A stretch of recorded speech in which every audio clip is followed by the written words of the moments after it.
అదే RTV app వార్తల్ని క్షణాల్లో చదివే అవకాశం ఉంటుంది. ఒక న్యూస్ పేపర్, ఒక టెలివిజన్ ఛానల్ మీ చేతుల్లో ఎప్పుడూ ఉంటాయి.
అప్పు ఇటు వచ్చి డీటెయిల్స్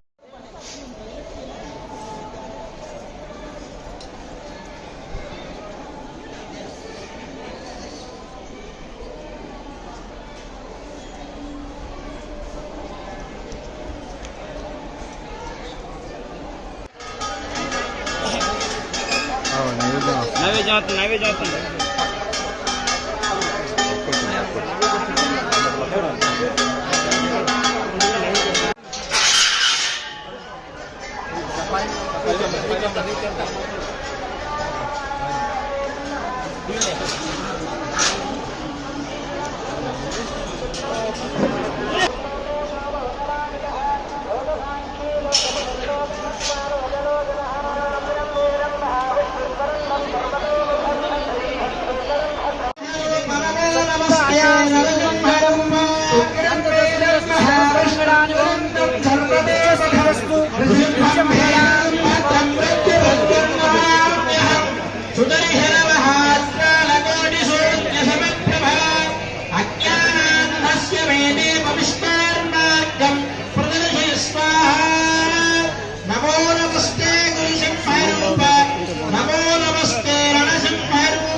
ఈ రాష్ట్రంలో మనం ఒక పరిపాలన చూసాం.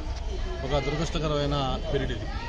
మళ్ళీ రాష్ట్రానికి ఒక పూర్వ వైభవం వచ్చేదానికి చంద్రబాబు నాయుడు గారి నాయకత్వంలో మళ్ళీ ఆ పాత వైభవం రావడం కోసం ఈ రాష్ట్ర ప్రజలు నిర్ణయం తీసుకున్నారు. ఇప్పటికీ రేపు తెల్లారితే తూర్పున సూర్యుడు ఉదయించడం అంత ఖాయమో రేపు జరిగే ఎన్నికల్లో తెలుగుదేశం పార్టీ కూటమి ఘన విజయం సాధించడం కూడా అంతే ఖాయం అని చెప్పని కూడా తెలియజేసుకుంటూ, మరి 2014-19 నేను ఇక్కడ భీమిలి నుంచి ఎమ్మెల్యేగా చేసే అవకాశం నాకు వచ్చింది.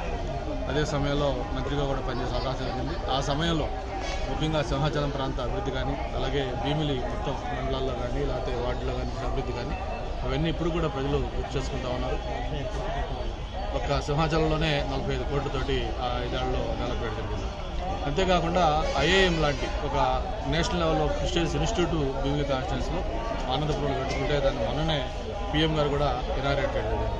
వాటితో పాటు ఇంకా కొన్ని బ్యాలెన్స్ వర్క్స్ ఉన్నాయి. అవన్నీ కూడా రేపు ఎన్నికల్లో ఎలాగో మనం గెలుస్తున్నాం, ప్రభుత్వం ఏర్పడతా ఉంది. చంద్రబాబు నాయుడు నాయకత్వంలో ఈ రాష్ట్రంలో కొత్త ప్రభుత్వం ఏర్పడ్డాక భీమిలి నియోజకవర్గాన్ని ఒక రోల్ మోడల్ కాన్స్టిట్యున్సీగా చేయడం కోసం దానికి ఒక ప్రణాళికలు తయారు చేస్తున్నాం. భీమిలి డెవలప్మెంట్ ఫోరం అని చెప్పని ఒక పేదవాళ్ళు పెద్దలందరితో కలిపి దానికి కూడా ఒక కమిటీ ఏర్పాటు చేసుకుంటాము. అలాగే పార్టీ ఎలాగూ ఇప్పుడు సూపర్ 6 లాంటి మేనిఫెస్టో వచ్చింది. దాంతోపాటు ప్రత్యేకించి భీమిలికి లోకల్ మేనిఫెస్టో రిలీజ్ అయిపోతాము. భీమిలి పెద్దలతోటి అలాగే నాయకులతో మాట్లాడి ఎగ్జాక్ట్గా భీమిలికి ఏం చేయాలి, విశాఖ అనేది ఈరోజు సర్వేగా అభివృద్ధి నగరం, ఆ నగరం మీద ఒత్తిడి తగ్గించాలంటే భీమిలి ఏ విధంగా ఒక శాటిలైట్ టౌన్షిప్ లాంటిది డెవలప్ కావాలి, ఇవన్నీ కూడా పెద్దలతో మాట్లాడి భీమిలి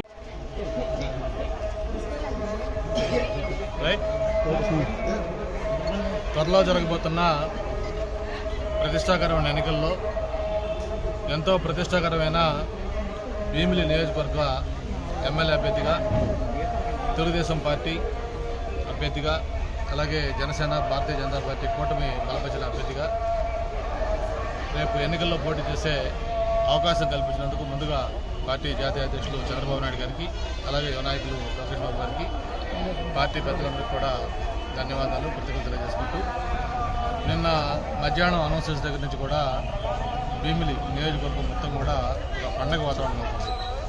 కార్యకర్తలందరూ కూడా మేము కోరుకున్నది జరిగింది, మేము భారీ విజయంతో కల్పిస్తాం అనే ఒక ఆనందోత్సవాల మధ్య నిన్నందరూ కూడా కలిసి వాళ్ళ యొక్క సంతోషం కూడా పంచుకోవడం జరిగింది. మరి ఈరోజు మా మంచి రోజు, మా ఇష్టదైవం సింహాద్రి అప్పన్న గారి యొక్క పాదపద్మాలను దర్శనం చేసుకొని ఆ స్వామి ఆశీస్సులు తీసుకొని ఈరోజు భీమిలి కార్యాలయానికి వెళ్తాము. కార్యాలయంలో ముఖ్య నాయకులతో కూడా మాట్లాడి ఈ రాబోయే ఎన్నికలకు సంబంధించి ఒక ప్రణాళిక, ప్రచారం ఎలా చేయాలి, ఏ విధంగా గ్రామాలు పర్యటనలు పెట్టుకోవాలి, నాయకులతో సమన్వయం ఎలా చేసుకోవాలి, వీటిలన్నిటి మీద చర్చించుకోవడం కోసం ఇప్పుడు భీమిలి ఆఫీస్కి వెళ్తాము.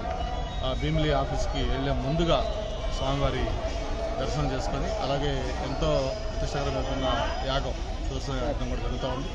అందులో కూడా పాల్గొని అందులో కూడా ఆశీస్సులు తీసుకోవడం జరిగింది. ఇప్పుడు ఆఫీస్లో పెద్దలతో మాట్లాడి త్వరలో ప్రణాళిక, ప్రచారం వీటన్నిటి మీద చర్చించుకొని ఒక నిర్ణయం తీసుకుంటాం. మరిన్ని వీడియోస్ కోసం ఛానల్ ని సబ్స్క్రైబ్ చేయండి, లేటెస్ట్ అప్డేట్స్ కోసం వాట్సాప్ ఛానల్ ని ఫాలో చేయండి అండ్ లింక్ డిస్క్రిప్షన్ లో ఉంది.